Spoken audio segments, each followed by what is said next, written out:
పరిశుద్ధాత్మ ఎందుకు వచ్చును?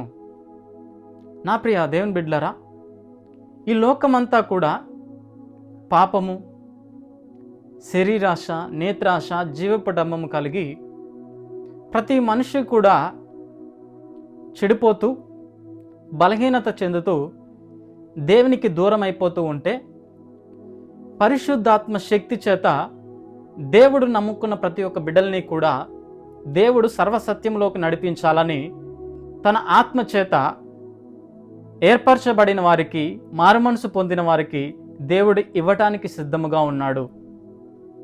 ఆ పరిశుద్ధాత్మ శక్తిని ఏ ఒక్క వ్యక్తి అయితే పొందుకుంటాడో ఆ వ్యక్తి సర్వసత్యములోనికి నడుస్తాడు. ఆ వ్యక్తి లోక మార్గములో కాకుండా, చెడు సావాసాలు కాకుండా, దుర్నీతి విషయమై దూరంగా ఉండి, పాప విషయమై దూరంగా ఉండి, క్రీస్తుకు సమీపస్తుడిగా ఆత్మ సహాయము చేత సత్యంలోనికి నడిపించబడతాడని దేవుని యొక్క వాక్యం చాలా స్పష్టంగా రాయబడింది. చదువుకున్నట్లయితే యోహాను సువార్త 16వ అధ్యాయము 13వ వచనంలో ఈ రీతిగా పరిశుద్ధాత్మ దేవుడు రాయించడం జరిగింది. ఒకసారి చదువుకుందామా? అయితే ఆయన అనగా సత్యస్వరూపి అయిన ఆత్మ వచ్చినప్పుడు మిమ్మును సర్వసత్యంలోనికి నడిపించును, మిమ్మును సర్వసత్యంలోనికి నడిపించును అని ఉంది బైబిల్లో. నా ప్రియదేవం బిడ్డలారా, ఆలోచించండి. ఒక వ్యక్తి పరిశుద్ధంగా జీవించాలన్నది ఈ రోజుల్లో చాలా కష్టమైన పని అండి.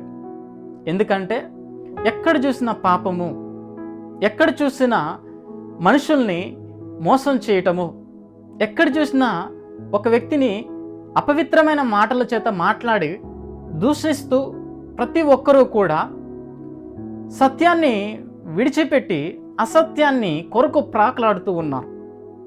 అయితే దేవుడు అంటున్నాడు, తన బిడ్డలకి చెప్తున్నాడు, ఎవరైతే దేవుని యొక్క ఆత్మ నడిపింపు పొందుకుంటారో వారు సత్యాన్ని గ్రహిస్తారు అంట, ఆ సత్యాన్ని వెంబడిస్తారు అంట, ఆ సత్యంలో నిలిచి ఉంటారు అంట, ఆ సత్యము కొరకు వారు జీవిస్తారు అంట. నిజానికి ఈ లోకంలో ఎవరు చెప్పినటువంటి మాట ఒక ప్రభు అయిన యేసుక్రీస్తు మాత్రమే చెప్పారు. ఆ మాట ఏంటంటే, నేనే మార్గము, నేనే సత్యము, నేనే జీవము అని. ఈ జీవము కలిగిన మాటను కేవలం పరిశుద్ధుడైన యేసుక్రీస్తు ప్రభువారు చెప్పారు. ఎందుకంటే ఎవరైతే దేవుని యొక్క నడిపింపు కోరుకుంటారో సత్య మార్గంలోనికి నడవడానికి అవకాశం ఉంటుంది. రెండోది, పరిశుద్ధాత్మ శక్తిని ఎవరైతే అనుభవిస్తారో వారు వారి శరీరాన్ని కాపాడుకుంటారు అంట.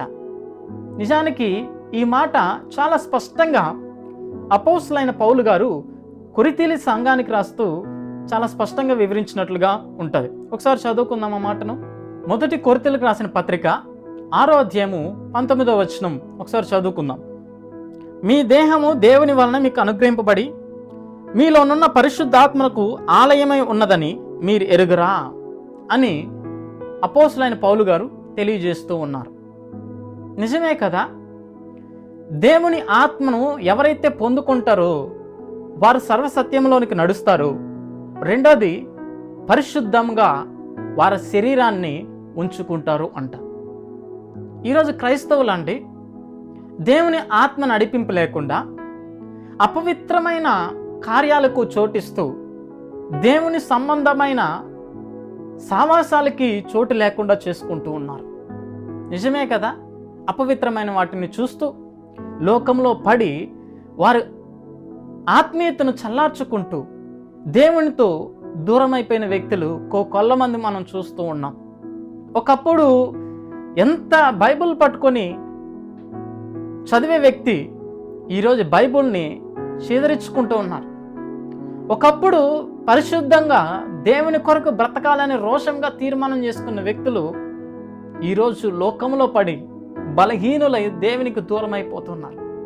కారణం ఏంటంటే, ఏ ఒక్క వ్యక్తి అయినా కూడా సరే పరిశుద్ధాత్మ సహాయము లేకుండా దేవునిలో నిలిచి ఉండడం అనేది అసాధ్యమైన పని.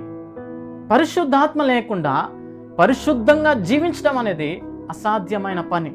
ఎందుకంటే పరిశుద్ధాత్మ ఆ వ్యక్తికి ఎల్లప్పుడూ కూడా సహాయము చేస్తూ ఉంటుంది. ఏది మంచో, ఏది చెడో, ఎటు వెళ్ళాలో ఎటు వెళ్ళకూడదో, ఏది చూడాలో ఏది చూడకూడదో, ఏది వినాలో ఏది వినకూడదో అనేది ఒక వ్యక్తికి ఎల్లప్పుడూ కూడా పరిశుద్ధాత్మ బోధిస్తూ ఉంటుంది, నడిపిస్తూ ఉంటుంది. నిజానికి ఇటువంటి అనుభవం మనకుందా? ఆలోచించండి. పేరుకి క్రైస్తవులు అంటారు, పేరుకి నేను క్రీస్తు నమ్ముకుని 20 సంవత్సరాలైంది, 10 సంవత్సరాలైంది, 30 సంవత్సరాలైంది, మా తాతల కాలం నుంచి నేను క్రీస్తునే అని చెప్తారు.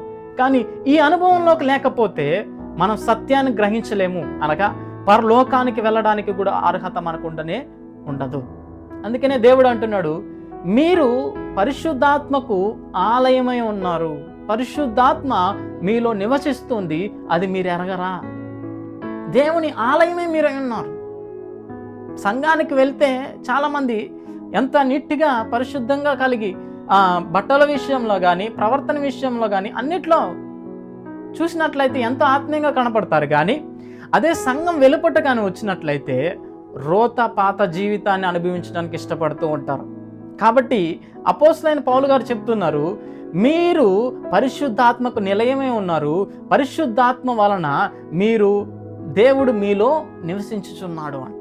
చూడండి, ఒకసారి చదువుతాం, చూడండి. మీ దేహము దేవుని వలన మీకు అనుగ్రహింపబడి మీలో ఉన్న పరిశుద్ధాత్మకు ఆలయమే ఉన్నారని మీరు ఎరగరా? మీరు మీ సొత్తు కారు. మీరు మీ సొత్తు కాదు అండి, దేవుని సొత్తు. మీరు దేవుని సొత్తు అయిన మీరు ఎందుకు పాపంలో పడిపోతున్నారు? ఎందుకు లోకంలో పడిపోతున్నారు? ఎందుకు బలహీనతలకి గురి అవుతున్నారు? కారణం ఏంటంటే పరిశుద్ధాత్మ నడిపింపు లేని దాని వలన. పరిశుద్ధాత్మ నడిపింపు లేకపోతే ఏ వ్యక్తి కూడా క్రీస్తులో నిలిచి ఉండడం అసాధ్యమైన పని అండి.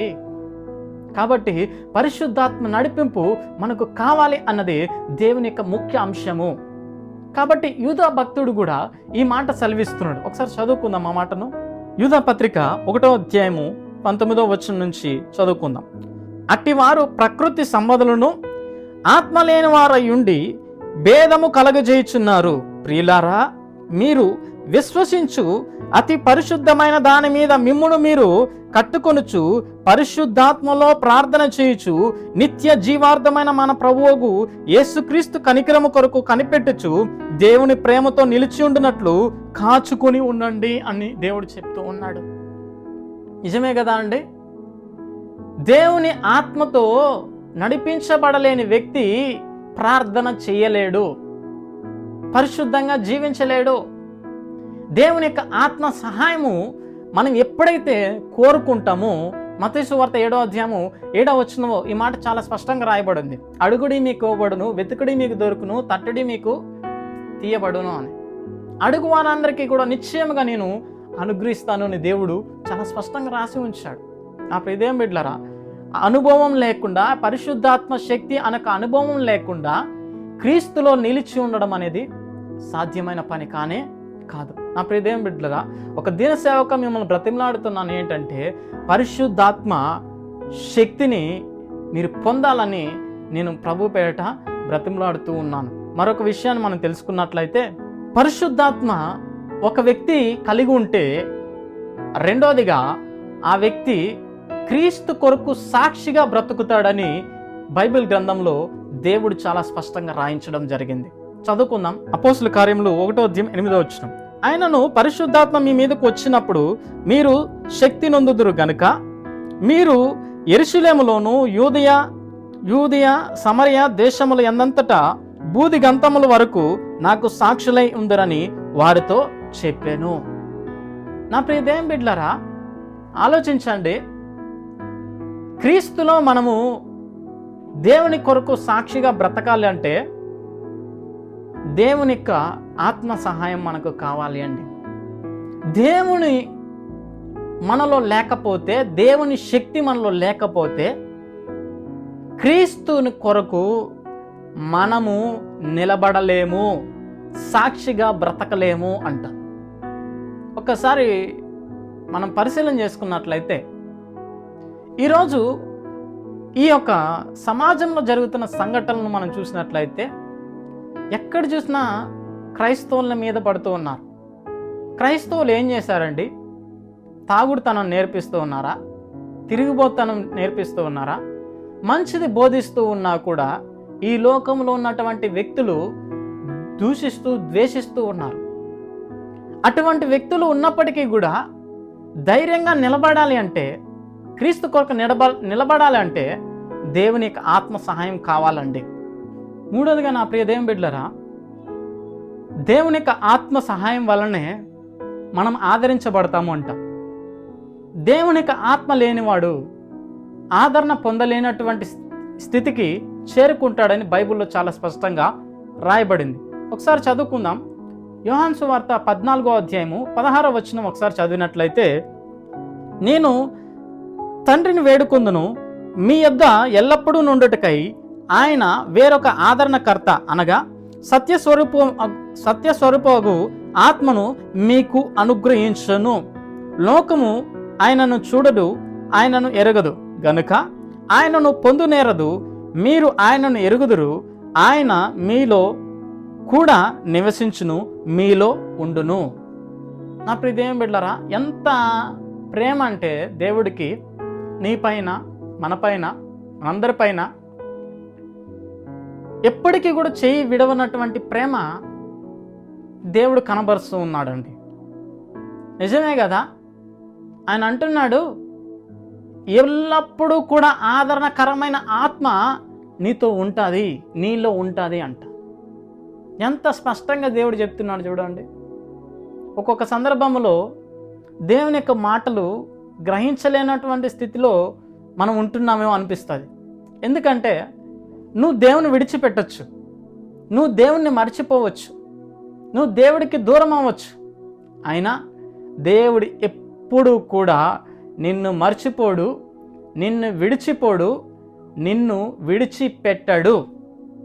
అందుకనే ఆయన అంటాడు, ఆరోహణమైన తర్వాత పరలోకంలో మన కొరకు స్థలము సిద్ధపరుస్తున్నప్పటికీ ఆయన నీ నిమిత్తమై, నా నిమిత్తమై విజ్ఞాపన చేయుచున్నాడంట. ఆ బిడ్డను రక్షించండి, ఆ బిడ్డని నీ సన్నిధిలో జ్ఞాపకం చేసుకోండి. నీ కొరకు ఆయన విజ్ఞాపన చేస్తున్నట్టుగా మనం ఒక విషయం మనం చూడొచ్చు. చదవండి ఆ మాటను.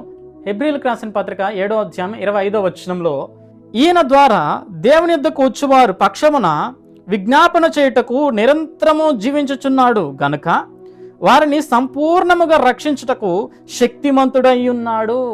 సంపూర్ణంగా రక్షించడానికి శక్తిమంతుడై ఉన్నాడంట ప్రభు అయిన యేసుక్రీస్తు ప్రభువారు.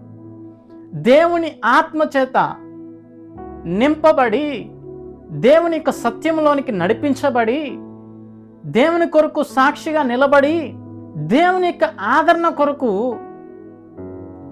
దేవుడు ఎల్లప్పుడూ కూడా మన నిమిత్తమే ప్రాకులాడుతున్నట్టుగా ఈ లేఖనంలో చూడుస్తూ ఉన్నాం మనం. ఎందుకంటే ఈరోజు మంచిగా ఉన్నవారే రేపు మంచిగా ఉండరండి. అవును కదా.